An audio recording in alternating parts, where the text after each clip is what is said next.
でしょうか、ユナイテッドエンパイア。今日は試合があった。そして彼がエンパイアの応援してくれるってよ。みんな、ブローキンテーブルポッドキャストよろしく。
Welcome to the Broken Tables podcast. This is episode number 108 of our AEW Dynamite review.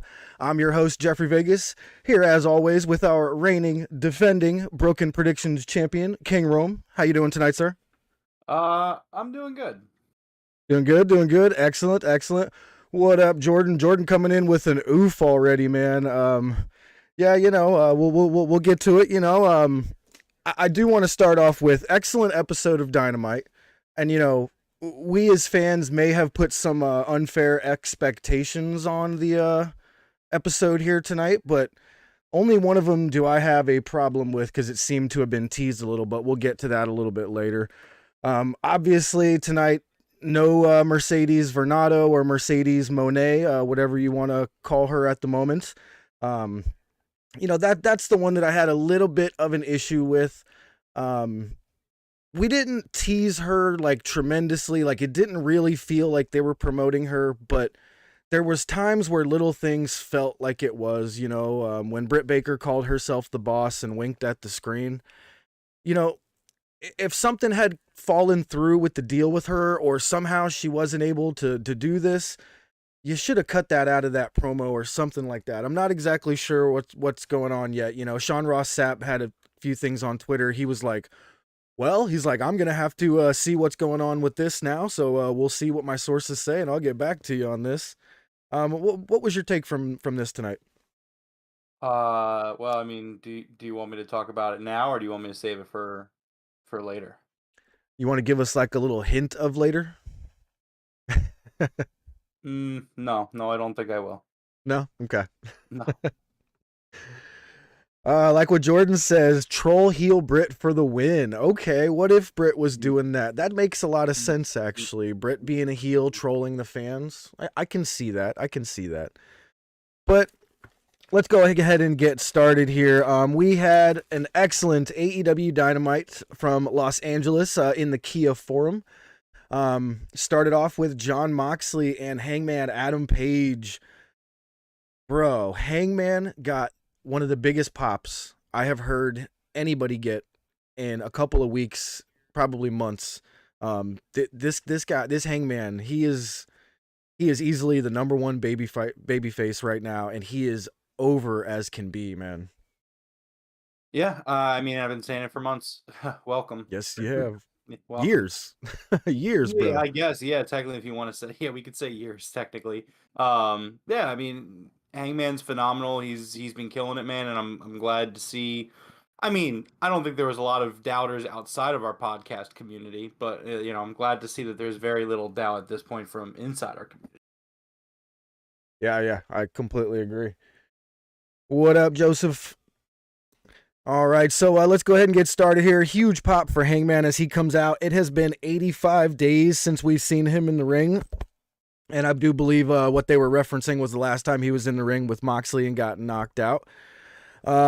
We started off with a big hockey fight, man. These dudes just brawled in the ring for a while.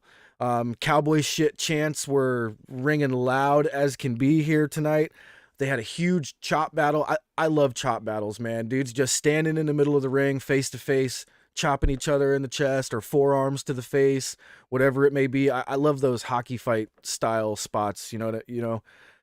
Um, did you notice the new safety rails tonight? I didn't notice these last week when we got the new set. It looks like they're still adding a little bit more and more here.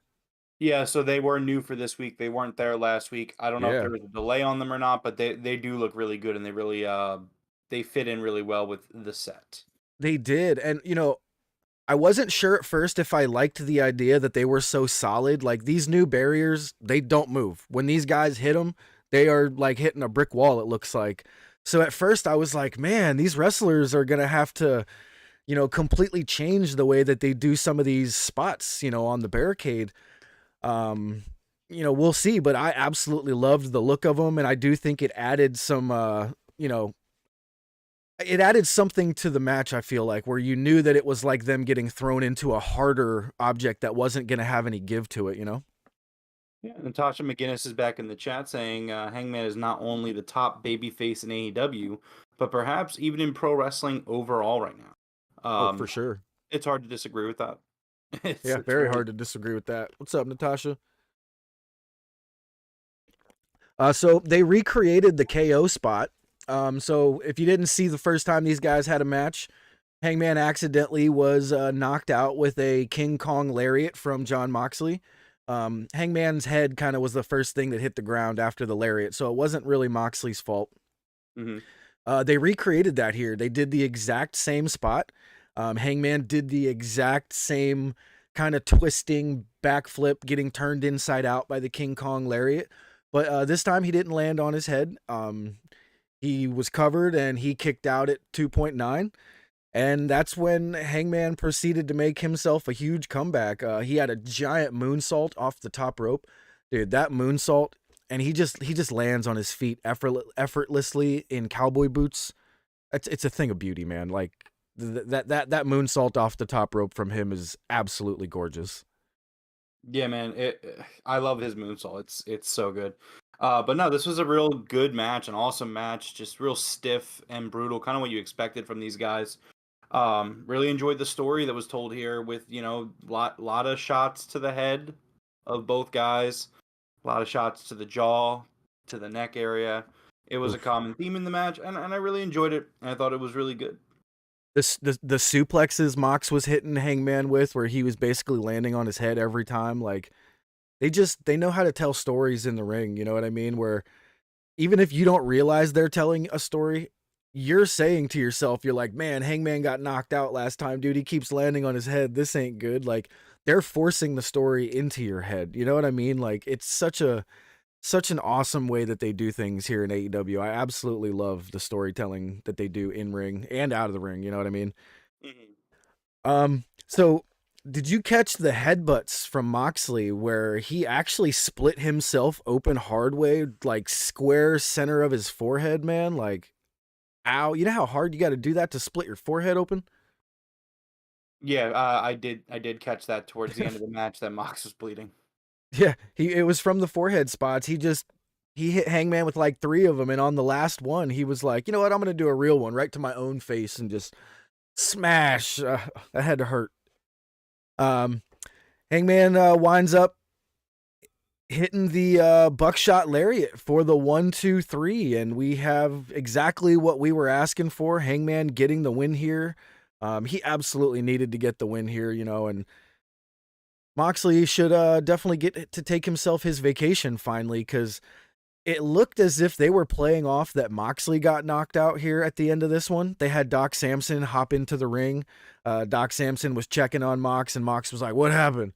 What happened?" I'm certain that they are trying to play off that Mox was the one knocked out this time in their match. Oh yeah, they're definitely seeming to go off of some sort of concussion angle. Really awesome. I definitely don't think we're done with this. I see there being a third match at Revolution. I think we get a third match. I think we get some sort of stipulation match. something brutal, maybe like a Texas death match or something like that. Yeah, yeah. I can't wait to see what they do for the rubber match here. We got to get a third match. You know what I mean? But I think Mox will take his vacation first, and then we'll get it maybe down the road. But you never know. Like I thought Mox was gonna disappear for his vacation right away, but he's been here week in and week out. So I don't know what we're gonna do here. I mean, I'm sure you can still take a few weeks off. I mean, we're still over a month and a half away from Revolution. True that. He could still take 3-4 weeks off and show up and just be like, we're fighting at Revolution. Yeah, true. In the chat, Darth Gills' Hulu live cut off, so he didn't get to see the ending of the Escalera de la Muerte. Oh no. That sucks, man. Well, we're gonna talk about it, so it's okay. Yeah. Natasha McGinnis says the only thing I wish they had done is when Mox locked in the choke. Wish they would have done the whole "oh no, is he going to pass out" instead of immediately turning it around thing. Yeah, I see what you're saying. That makes sense. Yeah, they could have done because they introduced the whole picking up the arm and dropping the arm thing last week. I think they could have done a spot like that in this. That would have been pretty good. Having Hangman kind of hold his arm on the third try there. Yeah, and Darth Gills is happy the Hangman won. Being from Virginia, he's a Hangman fan. Nice. Here's a fun fact for you. So tonight, this was in the history of AEW, this was the second clean loss of Jon Moxley's career. Oh wow, I didn't even think about it. Second, the number 2. This is his second clean loss. Punk at Brawl Out was the first, right? Yeah, Punk It All Out was the first. All right. Well, this was an absolutely fantastic match. I hope Mox gets some well-deserved vacation time, but come back for that rubber match, man. I can't wait for that one. Next up, we had Tony Schiavone in ring, introducing someone that he said he was not happy to be in the ring with. And I tell you what, man, he swerved the shit out of me. And I think they did it with their little announcement of, you're going to hear from MJF tonight. Mm-hmm. I thought this was for sure going to be MJF right here. But I also thought that. Yeah, but immediately we hear, it's all about the bomb. And we got Adam Cole returning to AEW Dynamite. I was super happy with this, man. I've been really, really wanting to see Adam Cole back in AEW. Very, very nice to see him back. He says to us that he's got some good news and bad news. I was a little worried about the bad news because he was kind of talking up, his head injury. I didn't know he had 2 head injuries back to back there. I wasn't aware of the first one, apparently. The one at Forbidden Door we all knew about, but I wasn't aware that he had one before that. So, he says the bad news is not for him, though. It's for the AEW locker room because Adam Cole is back, baby. And man, I could not be happier here. A new Adam Cole is born, he says, and I can't wait, man. I can't wait to see where we go with this. Yeah, I thought that this was really just an awesome promo to bring him back in. I also thought it was going to be MJF. I actually originally put in my notes MJF promo and Schiavone said that and then instantly deleted it because it was not. Yep. It was Adam Cole. And what followed was what felt like a really heartfelt, genuine, emotional promo. I mean, obviously being hurt like that, it's got to be scary, especially a head injury. And you just, I think it was a really smart idea to bring him back as a babyface. Obviously, you don't have Kyle O'Reilly, you don't have Bobby Fish, so you don't want to continue the Elite versus, Undisputed Elite storyline. So it makes sense to kind of move Adam Cole forward, bring him back as a babyface, and, he makes that promise that he's like, one way or another, no matter how long it takes, I will be AEW World Champion. Yeah, I really enjoyed this promo from Adam Cole. Very nice to have him back in the mix here, back on the roster. Next up, man, we had the Acclaimed backstage promo talking about them being introduced into the Hollywood Walk of Fame. Speaking of the Acclaimed, that's a nice Acclaimed shirt you got on there. Everyone loves the Acclaimed. Thank you. Did you catch the line in this segment? I'm sure I did. So, what was it, Jeff? If you caught it, Well, when he said your boy. No, no, no, no, no, no, no. No, Jeff, Go I'm not ahead, trying then. to I make must not have caught it. a joke. Okay, you didn't catch it. It's fine. During this segment, the Acclaimed are talking about how they get they're on the star on the Walk of Fame, and they say that the board voted it unanimously that the Acclaimed would be on the Walk of Fame. Oh, I didn't catch that. Okay. And it's like Vince being voted unanimously by the board. Yeah. Well, I thought you were kind of referencing because they named a bunch of people who were on the Yeah, Walk of I Fame who know. kind of like got canceled and got their stars removed, I believe. So, I don't think there were just people with controversy. I don't think really. Oh, Baldwin didn't get canceled. He just accidentally killed somebody. yeah, I don't think he did actually. Oh, he didn't get canceled. He didn't get canceled. But yeah, this was great. I love the Acclaimed. AEW stands for Acclaimed every Wednesday, so that's just we got to have them every Wednesday if it's just in a little promo form or what.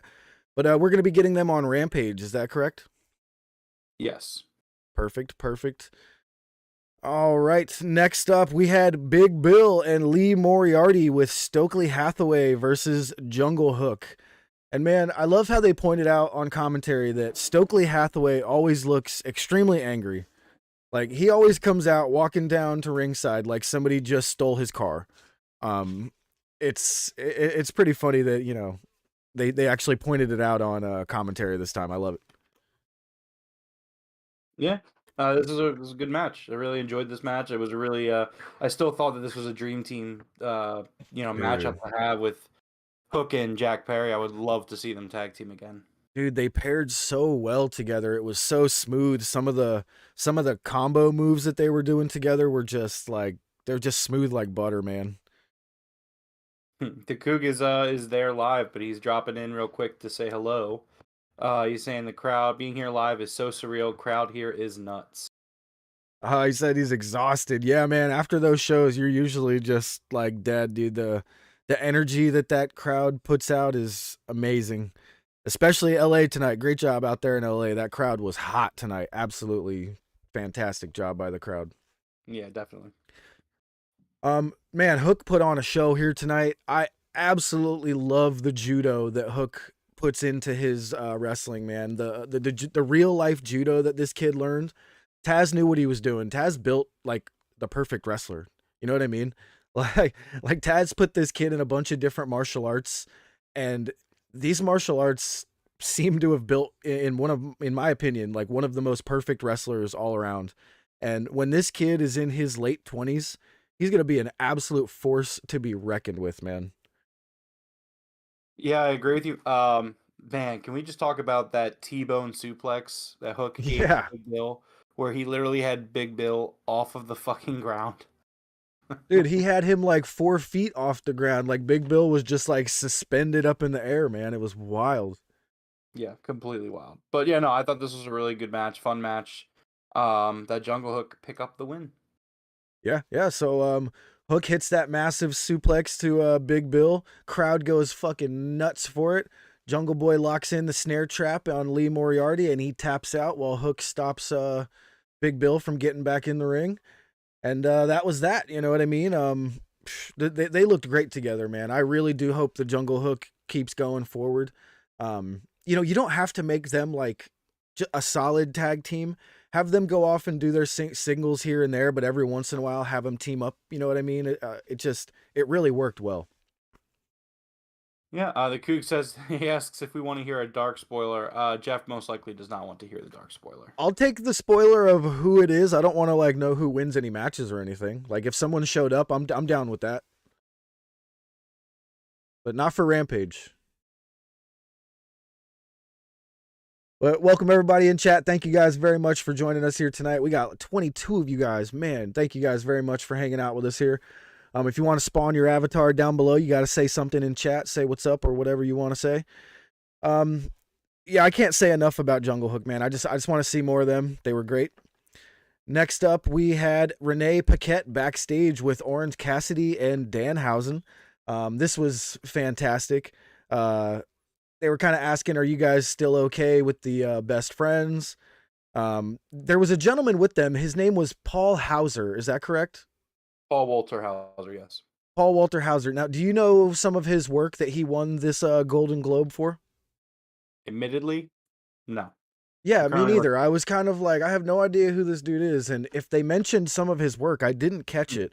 I was kind of really hoping that they would have said some of the things that he had done. But yeah, I can tell you. I'm not sure, not too sure who he is, but he's got a Golden Globe and the best friends want to see it. And apparently he's going to show us on Rampage. So, all right. I'm imagining somebody's going to get hit with that Golden Globe. You know what I mean? It's definitely going over somebody's head. He was in Cobra Kai. Okay, if he was in Cobra Kai, that makes sense. That's probably what he, I'm trying to look through his 2022 stuff specifically. I mean, he was in a few roles. Nothing I've ever heard of, admittedly. Blackbird, Delia's Gone, The After Party. Admittedly, I don't watch a lot of TV outside I would say, of. yeah, I don't watch television other than wrestling or sports. So, I mean, he was in that Cruella movie back in 2021. He was been on Reno 911 in 2020.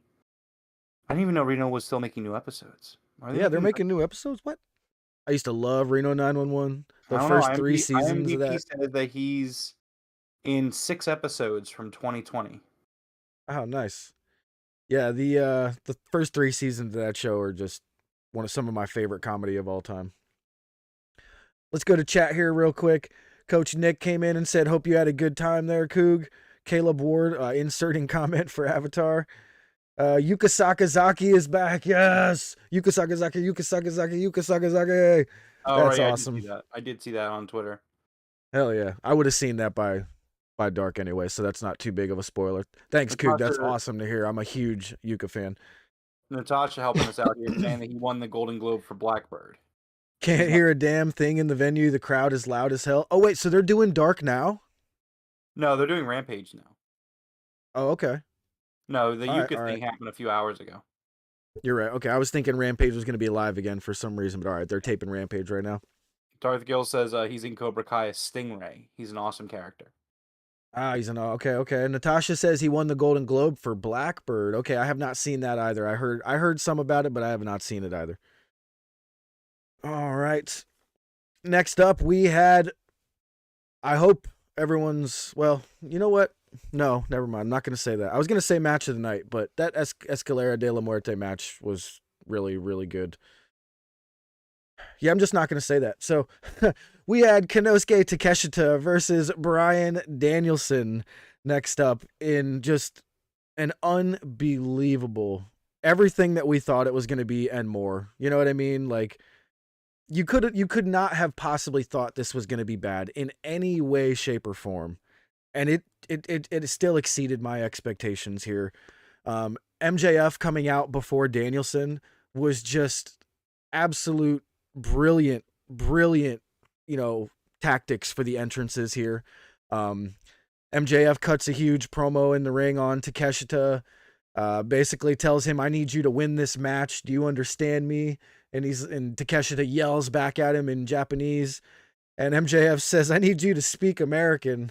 Into which I started laughing. I was dying at this point. And Takeshita comes back in English and says, "Kiss my ass." And dude, I popped. I just started clapping. I was just like, this is amazing. I'm done. Immediately, MJF introduces some famous people ringside. We had Kim Jong, who looks absolutely furious at MJF's trolling there. You a fan of Kim Jong there, Rome? I haven't really seen any of Ken Jeong's work. I mean, like I know of him. Ken Jeong. Was I saying Kim? You're saying Kim. It's Ken. Did I write Kim? I haven't Ken. Again. I don't watch a lot of TV or movies like unless I seek it. Like it needs to be something that really interests me and I seek it out. So I know of him. I've seen him. Like I recognized him at ringside earlier in the night. But I haven't seen any of his work, admittedly. Yeah, no worries. I do like him on The Masked Singer. He's really funny on The Masked Singer. So yeah, he was great there ringside. We also got to see someone I did not expect, Freddie Prinze Jr. wasn't he the one rumored to be trying to start his own wrestling promotion and stuff like that? It's not a rumor. He wants to start a wrestling promotion. Well, yeah, okay, so this kind of made me think, like, what if Tony Khan kind of contacted him and was like, "Hey, man, what do you want to do? What are your ideas?" You know what I mean? Like, that was a little odd seeing him in the audience and him actually being like presented to us, on screen and interacting with MJF like that. No, I don't think so. I mean, the guy's a lifelong wrestling fan. He used to work for WWE back in the day. He's been around. He's a guy that people know. So I mean, it makes sense if he lives in LA to go to an AEW show. I mean, it makes sense to me. Yeah, I mean, sure, okay, yeah. I'm just thinking, like, if someone's trying to make a competing company, maybe Tony's like, "Hey, you want to make something that not really competing, but we'll work with you guys. We'll have some of your guys on to feature them. That way we can help you out, stuff like that. That would be really cool." Well, again, having different companies, I know that other companies in the industry would make you think otherwise, but there can be multiple companies that exist and they can all coexist. Absolutely. So this was just, I think Natasha just said it perfectly. This match was a technical masterclass. There is zero bad to say about this match. It was unbelievable. And remember when I said, like, this had a chance to be Takeshita's breakout match? I think this might have been it, man. Like, this was really, really good. This crowd popped tremendously here. The way that MJF came out and, he stood face to face with MJF, not scared, not backing down or anything. He even tried to go after him, but the referee stopped him. Like, this was great, man. I had such a blast during this match. Yeah. I also wanted to point out some lines from MJF that I really enjoyed. He's like, "Hey man, I've been on the Twitter and the Reddit and people really seem to like you. But admittedly, I haven't seen any of your stuff because I skip everything on the show except for me." Yeah. I thought that was really good. Um some people thought that this went a little long. I also liked admittedly I did like the Freddie Prinze Jr. line where he called him a Scooby Dooby douchebag. That was great. That was a great line. Oh, he said all your heroes suck. Um But yeah, that was a promo that I thought was good. Again, some people thought it was a little long, but I think that was kind of the point of it because people Yeah. really wanted them to just get to the Danielson to Takeshita match, and MJF was just dragging it on. Yeah. To me, that was the point of it. Yeah, and that's why I said it was brilliant, because then Danielson's music hits and Danielson just books it straight to the ring, and you're thinking, okay, he's going to go right after MJF. So MJF runs, I mean, at full speed, at full sprint. MJF bails out of the ring and just up the ramp as fast as he can, full sprint. And Danielson wasn't even chasing him. He just jumped in the ring and climbed up on the ropes, and he was up there with his arms up before MJF even turned around. This was an excellent way for Danielson to come out to start the match. And then we got this technical masterclass. This was so good. The brain buster to Bryan Danielson on the floor outside from Takeshita was insane. Takeshita does this senton atomico from the middle of the ropes, where he climbs the ropes like you're climbing to the top rope, but he does it right in the middle where there's not really any stability there. And the way that he does that senton atomico is one of the coolest moves, man. But Danielson puts the knees up, reverses that into a label lock. We get a nice rope break out of that one. I've always compared Takeshita's jumping knee with Bryan Danielson's Busaiko knee. They look very, very similar. I'm not sure if they're the same move. Like, they might have like a very small variation in them that I'm not noticing. But I loved how they both went after this. The jumping knee from Takeshita missed. The Busaiko knee from Danielson connects. He only gets a 2 count, but he gets right up and stomps his face into the ground. Puts in the, again, useless submission. Takeshita was already out. Referee rings the bell. Danielson wins. So we'll continue this Danielson week in and week out having a match and having to make himself the #1 contender. Yeah, and it's going to be a great run, obviously, based off tonight and what's going to be the match next week. So yeah, I mean, a lot to be excited for, and this was an excellent match. Yeah, absolutely. All right, next up we had Renee backstage with Rock Hard Juice Robinson. Nice promo here from Juice Robinson. He basically says he's here to kick ass and take names, and he challenges Darby Allin to a TNT Championship match on Rampage. So that's gonna be badass, man. I can't wait to see Juice versus Darby. Mm-hmm. Yeah, I completely agree. All right. Next up, we had Tony Storm's entrance. Just want to say that's really nice that they had a Juice Robinson promo and then a Tony Storm entrance back to back there. Tony Storm and Saraya were facing Dr. Britt Baker, DMD, and Jamie Hayter. I thought this was an excellent match, you know what I mean? But where did Johnny come from? I thought this was an excellent match here, but it was a little bit overshadowed by the lack of any reference to the 2 tickets that were given to Saraya. Now that we've gotten down to breaking down this Dynamite, I'm kind of wondering, like, the 2 tickets, were the 2 tickets Ken Jeong and Freddie Prinze now? Like, because we had no mention of it whatsoever on the show. Mm-hmm. And those were like the only 2 special guests. So I'm wondering if that might have been the case and they just whiffed on this, but no mention of who the tickets Britt gave Saraya went to. No Mercedes in sight.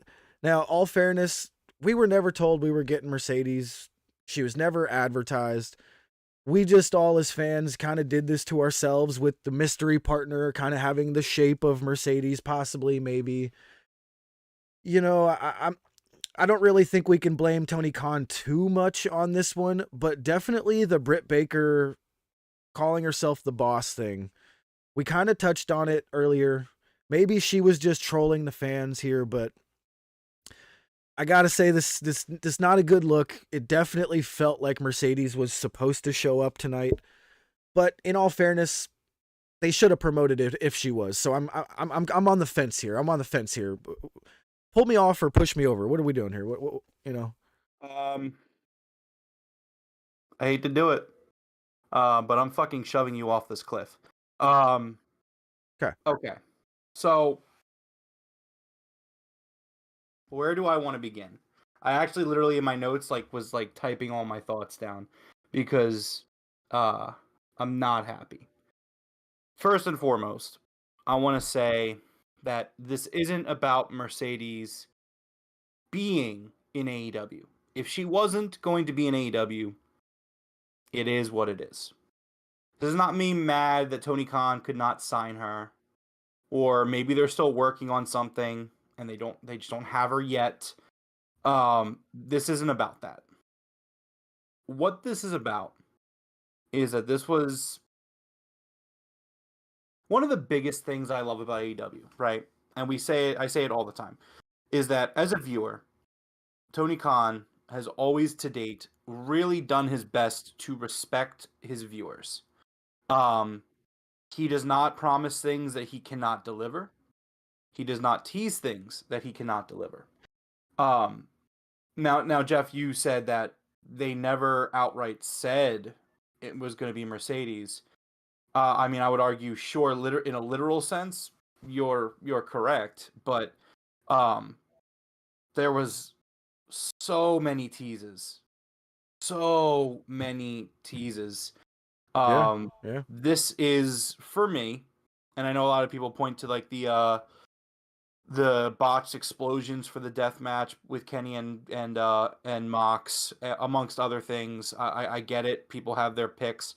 For me, this is honestly the biggest blunder that Tony Khan has made in AEW. For me personally, I mean, obviously this is person to person. I feel like Tony Khan, not feel like, we know that Tony Khan reads the internet. We know that Tony Khan reads what people think. He knows he has his finger on the pulse of what people are saying. And unless you were living under a rock or just not on social media for the last 6 weeks, the speculation that it was going to be Mercedes was palpable. So for you to continue to tease up until today, there were teases today before the show that it was going to be Mercedes. Look, here's the thing, right? Okay. So, number one, why, like, if it was going to be Tony, and I have no issue with Tony Storm, if it was going to be Tony, why the fuck are they doing this mystery partner angle? That's my first thing. And number two, if you're trying to do the whole, well, between Tony and Sheeta, why are you waiting until January with the timing of that being so specific when everybody knows that Mercedes could not be teased or worked or anything like that until January 2023? And then your first show of 2023, that's when you decide to start talking about this mystery partner. Then, you mentioned the tickets. So they give the 2 tickets to Saraya. Britt gives the 2 tickets to Saraya. And today, Saraya said that she put them to good use. What was the point of that angle? What was the point of all that? If not to bring somebody in to appear. And also so you say it was it the 2 actors?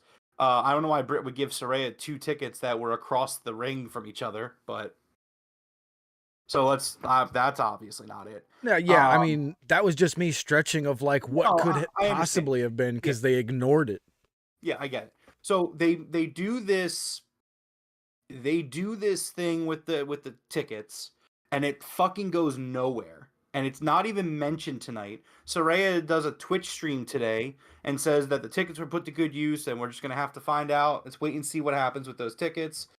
And nothing happens with those tickets. The Britt Baker pre-tape. It was a pre-tape. It was not a live promo when she's in the ring and she ad-libs and it's said and there's nothing you could do about it. If you don't have fucking Mercedes, you don't let Britt Baker do that.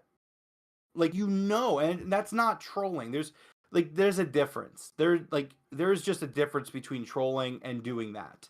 For Tony Khan to sit there and let Britt Baker say that she's the boss and wink at the camera.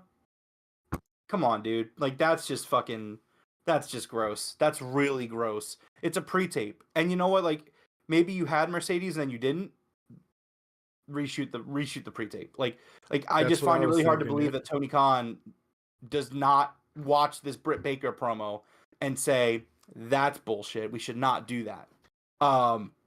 You're saying, like, I get what you're saying because you're kind of 50-50 on it. I think Tony Khan absolutely deserves all the shit that he is getting and is going to get. It's carny shit and it's Fed shit, and I don't like it. It's teasing something with no payoff. I don't know if you were just trying to sell tickets to the Kia show, which you absolutely didn't need to do this. True.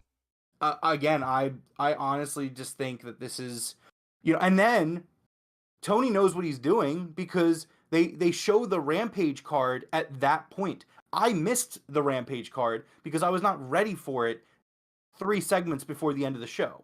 Yeah. You know why? They cut away and you could still hear the crowd booing. Like, the crowd knew, like, again, like, I understand, Jeff, like, yes, at no point did Tony Khan say Mercedes is coming, but for the fans, and again, AEW's fans are smart fans, and I don't say that in a derogatory, smart mark kind of way. They're educated fans who appreciate that AEW does this type of teasing because there's always a payoff. And this time, Tony Khan went along with it, knowing that the fan base was building this expectation. Maybe she's not wrestling, but the tickets. Like, there's so many avenues that it could be Mercedes, and it wasn't. So I think you had all month. Because again, I know that Tony's reading this stuff online. I absolutely know he is. Like, and you can't tell me that he's not. Like, he tweets and he comments on other shit that's happening in the world of wrestling. The Vince shit. He fucking was commenting on the Vince shit. Like, come on, dude. You had 5 or 6 weeks you saw this expectation and you could have lowered it at any point. And what do? You just let the expectation stay. You just let it stay there, and you continue to tease. I think that's unacceptable. Um, and I'm extremely disappointed in Tony Khan tonight. This is like, for me, this is such a huge thing because, man, again, like he does. Tony Khan has never failed to deliver on something, and he failed to deliver there. Yeah. If Mercedes wasn't coming, you don't do the teases. You don't sit there with this mystery partner bullshit for 4 weeks, and then you just don't do that. Like, you just say, all right, Saraya will find a partner. That's how you do it. Then you don't say mystery partner, because a mystery partner implies some sort of Yeah. surprise. And even if they had found out like a week ago, okay, Mercedes is not going to do it, like the deal fell through, whatever, and then they say, okay, it's Tony Storm, you don't do the Sheeta being pissed off angle. You have her do something else where she's like, Sheeta, we need you in our corner, though. Something to where she's not all angry and making us think, oh, she's going to for sure attack her before the match and she's going to need a new partner. Like, they did everything to keep making us think, it was leading up to something, and it just didn't. Exactly. Yeah, there was a build. There was a build, and it's a build that Tony Khan, now 9 times out of 10, he delivers. Before tonight, I can't think of a time that Tony Khan made promises that he didn't keep. And it's not the end of the world, but like, now it's, how do I want to put this? Now it's like, for moving forward, like, I'm going to take everything that is done, but it's like the expectations are going to be extremely lowered, and the bar gets lowered, and that's just what it is. Don't make promises you can't keep, man. Like, you didn't have to do that. You had the fucking ladder match tonight. You had Hangman and Mox tonight. Like, there was no need to, Soraya's wrestling her second match. There was no need for this teasing. There was no need for it. All you did was piss people off. That's all you did. And you know what? Like, I don't even give a fuck about the JAS segment, because I was so done. I was so done at that point. I didn't like the segment, and it could be because I was pissed off, but I was just sitting there like, I had to sit here for 10 minutes and hear this shit instead of watching 25 minutes of a ladder match that I want to see. Like, oh, Yeah. man. Oh, Jesus. It was extremely frustrating. Extremely frustrating. Yeah. So this match was still good, though. We got a huge avalanche air raid crash to Tony Storm from Britt Baker. At one point, Sheeta threw the kendo stick into the ring, and she threw it right in the middle of everybody. And she pretended like, oh no, I gave it to the wrong person, because Britt Baker picks up the kendo stick. She whacks Tony Storm with it. Tony Storm takes the Haterade from Jamie Hayter and takes the pin. 1, 2, 3. Like you said, yeah, I was so disappointed in not getting Mercedes here or any of that stuff. That the next segment for me was the Eddie and Ortiz arguing segment. I didn't even catch any of what they were saying other than the last part where Eddie was like, keep doubting me, bro, keep doubting me. And I was just kind of like, wait, what were they talking about? Oh, Ryan Davis says, damn, you're hurt, bro. No, and that's the thing. Like, is it the end of the world? No, it's not the end of the world. AEW, tonight was still a great show. It wasn't an all-timer because of how bad that mistake was. But, I mean, it's just, again, like, when you go and you set this expectation, you set this bar with your fan base, with your customers, that you deliver on promises. Like, that's the Tony Khan thing. It was like when the CM Punk news broke, 2 years ago. At this point, it's been 2 years. In 2021. When the news broke, people were like, well, we'll see what happens. And then what did they do? They started teasing it. And it's just one of those things where this would be like if they do that first dance show, right? And they do the whole Derby thing the night before or the Wednesday before, where they're like, I want to fight everyone, even if you think you're the best in the world. And then out comes fucking, I don't know, Jake Hager. It's like, what the fuck? Why would you tease all this? Why would you tease CM Punk and then you don't deliver CM Punk? But they didn't do that because they teased it and they delivered it. I don't know. It's just a major L. And again, like it is what it is, but I'm I going like to make a big deal of it because it's literally Tony Khan's biggest mistake that he's made to date. Yeah, I do like what Caleb said earlier, though. Like, it's a pretty big mistake for Tony Khan. It is an L, but it's not the end of the world. If he had, like I said, if he had actually like been like, we're gonna get Mercedes and this didn't happen, then holy crap. But He did though. yeah, he sort of did. Yeah, it is what it He did. is. It's like I said, it's not the end of the world, but definitely an L at the moment. Especially when he was having such a good week, man. Whatever. All right, And so so here's next the other up there thing. was. Oh, go Sorry, ahead. one more thing because Ryan Davis is chatting, and I want to get to his comment. It's not about her being signed, period. Because Ryan Davis says that he agrees disappointing, but Sasha wasn't going to move ratings worth 200,000 per appearance. Completely agree with that. Yeah. It's not about him getting her to sign. That's not what it's about. Don't tease it. If you don't have her, don't tease it. If it's not happening, don't tease it. Yeah, That's I can agree with that. I can agree with that. that's my point. All right, next up we had a promo with Eddie Kingston and Ortiz. They were arguing about something. I was so upset about this last match that I was ignoring these two, to be honest with you. It did seem like Eddie was saying, "You keep doubting me, like like I'm gonna turn on you. Like keep doubting me, bro. Keep doubting me." And I was just kind of like, "What?"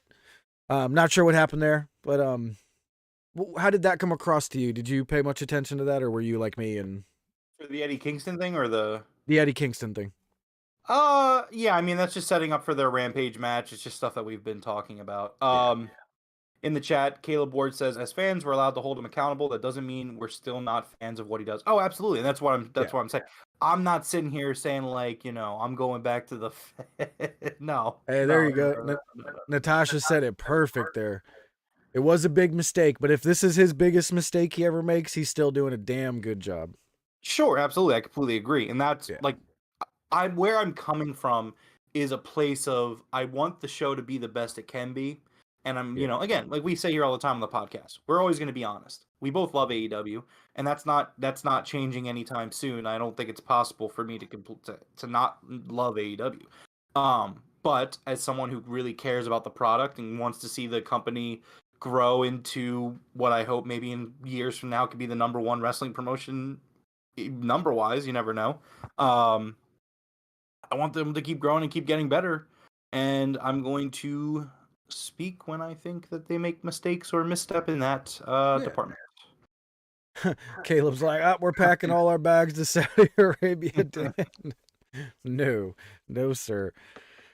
All right. Next up was the Jericho Appreciation Society. All 493 of them came to the ring, for a giant promo.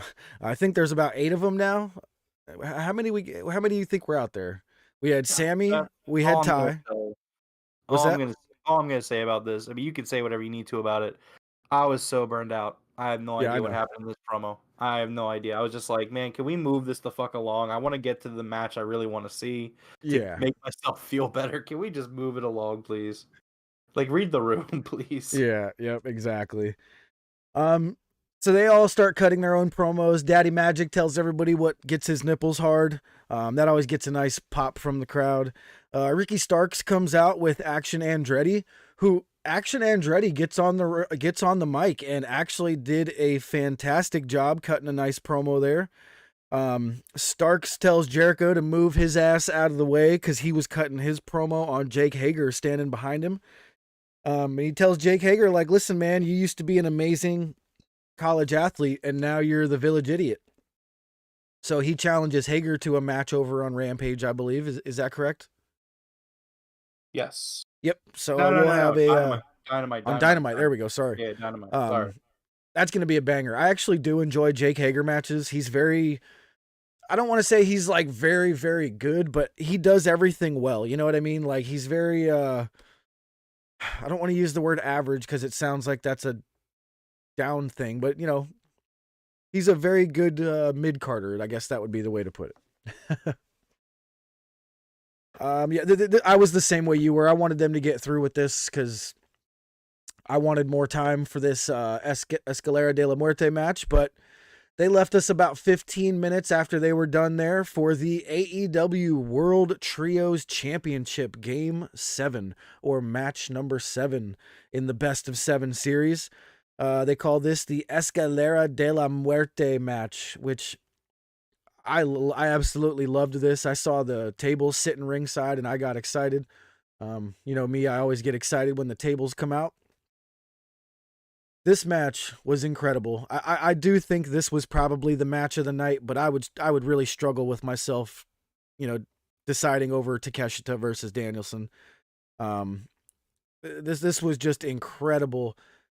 The shout outs by Kenny and Matt with the table spots here. That Kenny splash over the top rope to the table by himself was insane.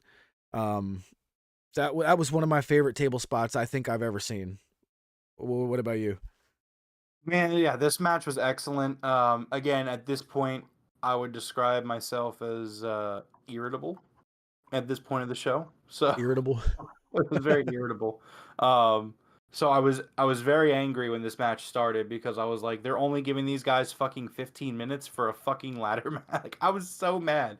You should have seen me. I was just like they fucking teased Mercedes, we didn't get it, and then we got this stupid promo with the JAS, and they took time away from this main event. I'm just sitting there like, I know it's gonna be excellent, and it was fucking excellent. It was fucking insane.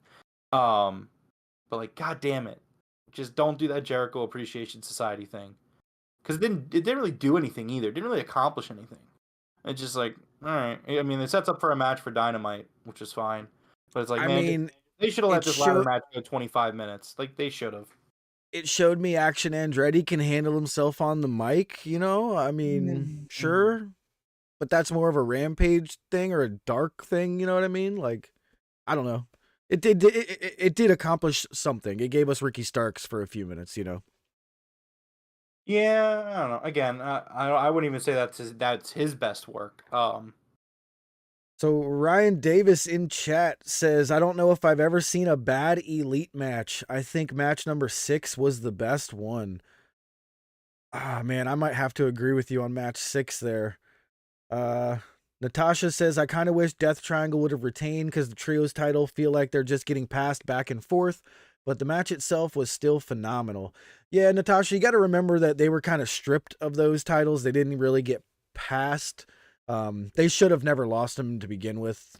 You know what I mean? So we just got an awesome 7-match streak out of this, you know, and someone had to hold on to the belts while they were suspended. Yeah, I mean, you know, we'll see. Yeah. I hope that I know where this is going with the Elite and the Trios titles. I don't want to speak on it. I'm just gonna let it roll, and we'll see what happens someday. Yeah, definitely. So this was insane. After the table spot from Kenny, where he jumps over the top rope, crashes and burns, nobody there. Pac had moved out of the way. Kenny goes back first through a table by himself. And then Matt jumps off the top rope and he actually catches Pac next to the other table and he takes him down with a crossbody through the table. That was incredible. And then Nick hits a 450 splash through the table onto Penta. Oh my God. That 450 splash off the top rope through a fucking table was insane. Dude, Nick, I know I say it every time Nick comes out here, but Nick is absolutely incredible at just about everything he does. It's really cool to watch. It's really fun to watch Nick do his thing. Yeah, this was just an excellent match. Just I really enjoyed it. It did bring up my mood a little bit, which was much needed to end the show. Yeah. Alex Abrahantes got himself interjected into the match here. He pushed a ladder over. So Brandon gets involved and he sprays Alex in the face with his spray cans. Kenny hits Alex with a V-trigger. That might have been the first time I've ever seen Alex take a real bump. Have you ever seen Alex take a real bump like that? I'm sure he's taken it at some point. He works in the wrestling business. Well, I'm talking, in recent memory, that was easily the hardest bump I've seen him take. He took a legit V trigger from Kenny Omega right in the middle of the ring. Kenny starts to climb the ladder, but Pac comes in with the hammer and smashes his hands, man. I really I enjoyed the hammer getting involved with hands this time instead of someone's head, so that was pretty nice. Um they set up this crazy ladder bridge on the side where Penta hits, what does he call that move? That small package pile driver he does. What's it called? I'm having a Damn, moment. I don't know. I'm having a brain fart. I know this move like on the back of my hand, but for some reason I'm forgetting what it's called. But he nails his small package pile driver onto the ladder. And then Kenny gets Ray Fenix off the top of the ladder, and he hits the one-winged angel from the ladder bridge down to the ring. Pac goes to hit a black arrow off the top ropes to Kenny, who is still down on the mat. But Kenny gets the knees up, and Kenny just climbs up and grabs the belt, and we have new champions in the Elite. So this was match of the night. 450 splash was easily spot of the night. Ryan says he did take that V trigger pretty hard. He was worried for the guy for a second. Yeah, Alex got absolutely destroyed by that V trigger. I hope he sells it some on Twitter. Like, do like a nice picture in a hospital bed or in the nurse's locker room or whatever they call it, the doctor's room. That'd be great. Just a quick little thing. After Dynamite, Tony Khan tells the crowd that the ROH Supercard of Honor, which got announced for WrestleMania weekend, March 31st in Los Angeles, it will feature not only AEW talent, but also talent from other promotions around the world. Ooh, nice. Okay. I think that's what we were finding out with New Japan, kind of saying they were working with other places around the world, especially Ring of Honor and stuff like that. Maybe we'll see some NJPW matches over there. Yeah. All right, so that does it for Dynamite tonight. It's a little unfortunate. I think I'm in the same boat as King Rome here, where an excellent episode was a little bit overshadowed by just, a decent sized L for Tony Khan, but overall this was a great episode of Dynamite. It's just the Mercedes thing just can't help but kind of overshadow right now. I'm sure we'll forget about it as the days go by. Really loved the Mox versus Hangman match, man. Like, the storytelling was great. Really really good way to start off the show. I just, I think it's an unfortunate episode of AEW Dynamite. I think that Yeah. the wrestling matches on this card were phenomenal Yes. overall. I don't think any of the matches were really that bad. I thought the worst match of the night was a really good match, which was the women's tag match, in my opinion. But it's like, man, again, like, I don't want to harp on it, but it's just so unfortunate because you have the women's division just really firing on all cylinders for months at this point, and you just fumble it so badly here. It's like it's the equivalent of fumbling on the 1 yard line and turning it over, like in football. It's like you were right there. You were right there to score that touchdown, and you just didn't. And again, Yeah. I just can't help it. Like, I gotta say it. Like, it feels like such an un-Tony Khan thing to do, and I think that again is really where the disappointment comes in, is that it's something that I would expect from a WWE, from a company like that. It's not something that I would expect from Tony Khan, who really, his biggest strength is the connection that he has with the fans. I mean, and like it's just there. He is a fan. So, again, it was a great wrestling show, but it's a show that I'm going to eagerly look forward to moving on from. And we'll see what happens in the future. I mean, maybe he does end up getting Mercedes, maybe he doesn't. I don't know. At this point, I'm not taking another fucking thing that is teased about Mercedes in AEW, and like it literally holds no water at that point. Like, okay, well, if he signs her, I'll believe it when I see her in the ring. And But you know what's kind of odd here? I'm I'm using my radar here on Twitter. Everybody that was watching on TV are like, man, no Mercedes, that sucks. Everybody that's at the show is like, oh my god, this is the greatest night of my life. You know what I mean? So like, the people that are at the show, they could have cared less that Mercedes didn't show up. It seems like they're all just, they are absolutely loving what's going on from all these tweets I see. But Sure. I mean, yeah, I mean they're having a great time, but we can't yeah, overlook the fact that they literally booed when they realized the women's segment was ended. Like, yeah, I hear you. I get what you're saying, and I understand you're trying to bring it back, but I mean, tonight, just gonna let it vibe as it is. Yeah. yeah. I know. All right. Well, what do we got going on for this week's Rampage? What has been announced so far? Well, on Rampage, we have the street fight, Ty J versus Willow and Ruby. There will be an acclaim segment. Darby Allin's defending his TNT title against Juice Robinson, and we will get Eddie, Kingston, and Ortiz versus the House of Black, specifically Brody and Buddy. On Dynamite, we have Bryan Danielson versus Bandito and Ricky Starks versus Jake Hager. That's all that's been announced so far? That's all we got. All right.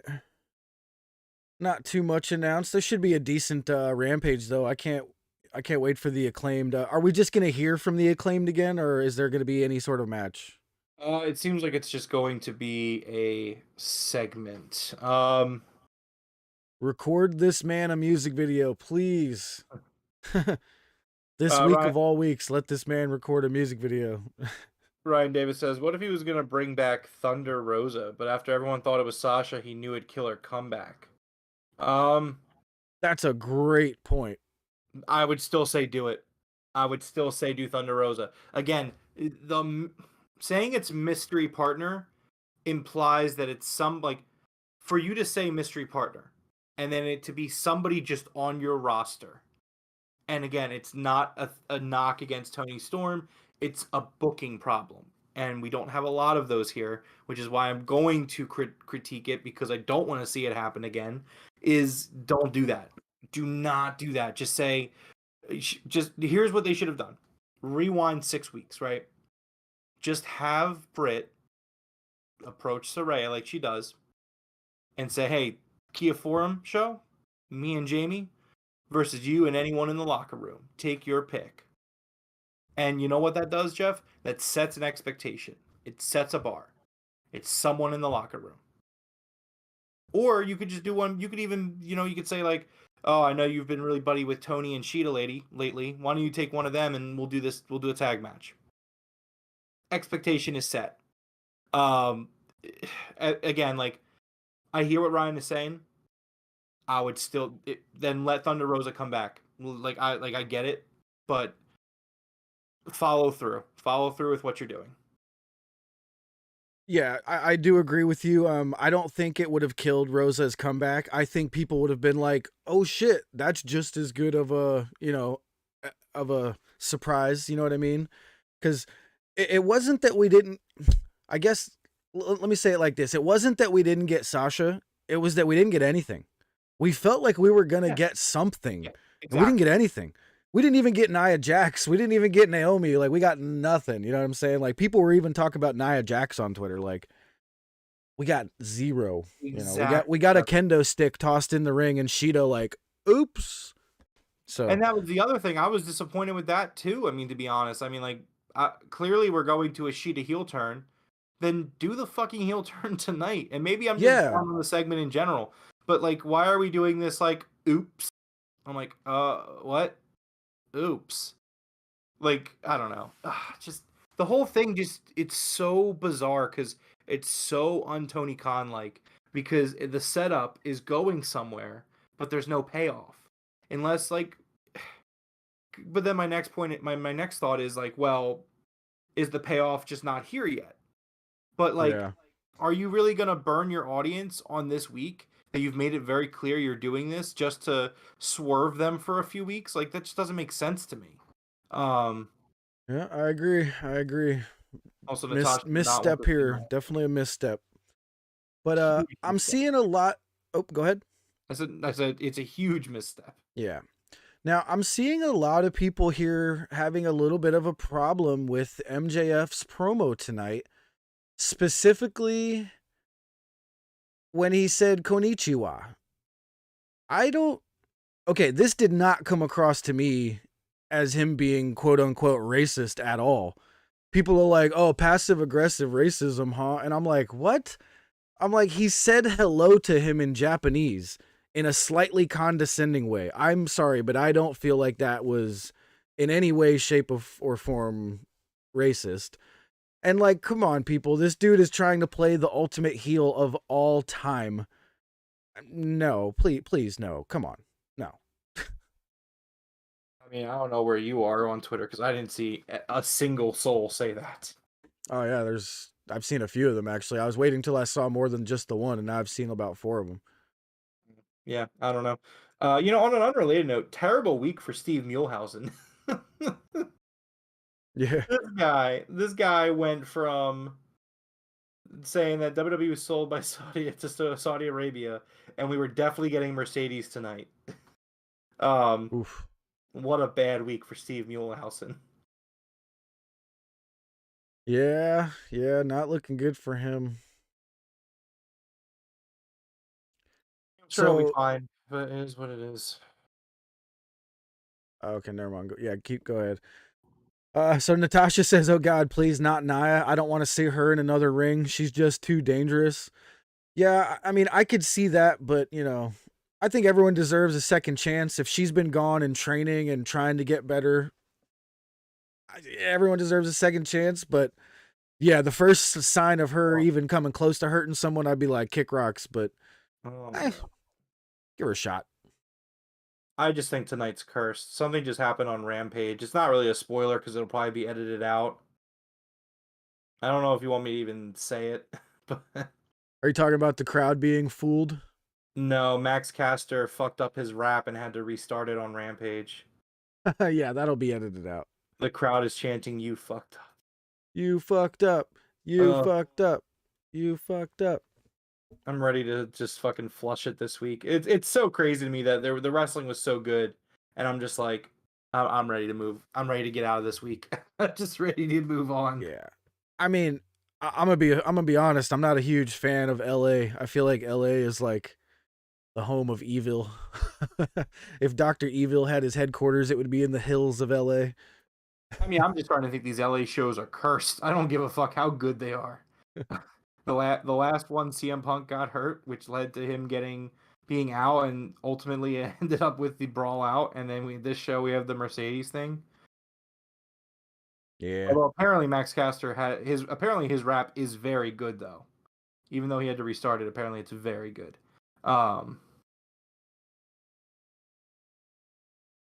Yeah. Well, I think that'll do it for us for tonight. You got anything else that you wanted to go over?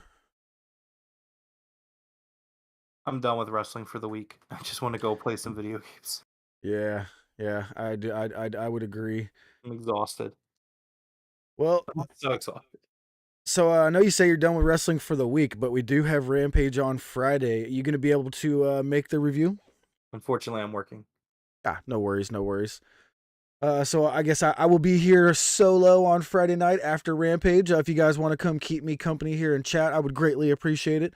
I need all the help I can get when I'm here solo. King Rome does a great job here of providing us with excellent information and content. But I think that's going to do it for us here tonight. You want to go ahead and close us out there, Rome? Yeah, but real quick, damn it, I just realized that like I'm shitting on the show and Tony Khan this episode, and then because I have work, I'm not going to be on the next episode. And people are going to be like, "Oh, this guy, he's such a dumb mark. He got so mad he didn't even do the next podcast." But no, I swear I have to work, unfortunately, Friday night. Yeah. But anyways, yeah, no, this has been another episode of the Broken Tables podcast, episode 108. If you like this video, please leave a like and a subscribe or a follow, depending on where you find us. Thank you to everyone listening to us live here on YouTube.com, but also anyone not listening to us on YouTube, on Amazon Podcasts, Google Podcasts, Anchor, You name it, we're probably there. Please follow us on our social medias below. Jeff will be back on Friday night to review Rampage. Till next time. See you guys later. All right. Thank you guys very much, everybody that found us last night. Thank you guys very much for joining us again here tonight. But until Friday night, we will see you guys next time. Top Guys out.